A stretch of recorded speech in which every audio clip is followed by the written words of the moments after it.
Hi everyone, thank you for joining us in another devotional video.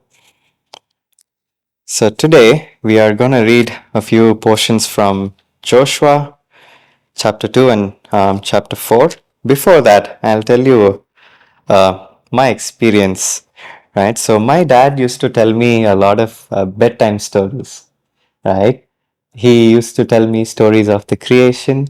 I've heard stories of how Moses rescued the people of Israel from Egypt. He led the people and God rescued them. Right? He used to make it so exciting with background music and all, dun, dun, dun, dun, dun, all this exciting stories. And I was recently thinking about these memories that I had from all these stories. It introduced God to me as a miracle worker.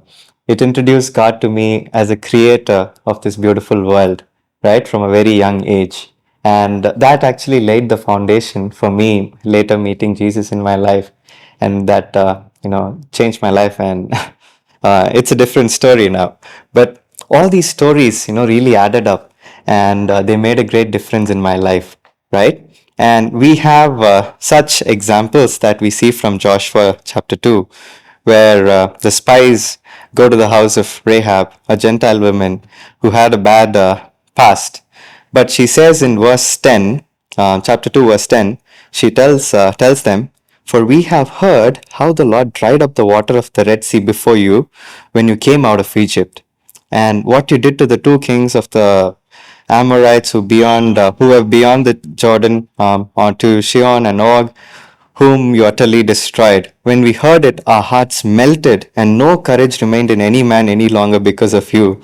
For the Lord your God, He is God in heaven, above and on earth." Somewhere Rahab heard a story, and the story of how God led the people of Israel out of captivity, right?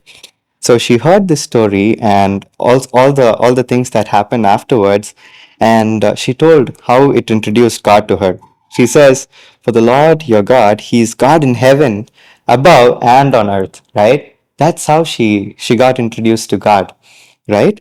And later, if we see from chapter 4, God asked the people to build a memorial, and in verse 6, the memorial is a sign among them, so that when their children ask later, saying, "What do these stones mean to you?" then you shall say to them, "Because the waters of the Jordan were cut off before the ark of the covenant of the Lord when it crossed the Jordan."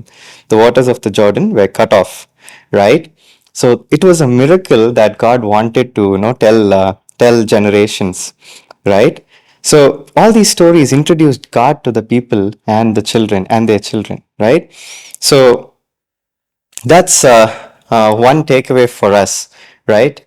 We might have stories from the Bible, stories of God working out wonders in your lives. Go out, tell the whole world those stories, right? They're so powerful. They can introduce God to someone. It could be a friend, it could be a colleague, it could be your somebody from your family. It could be anybody. Tell them the stories of God. Tell them the story of John 3:16. For how God so loved the world. Stories are powerful. Stories of God are really powerful and they can change a life. Thank you.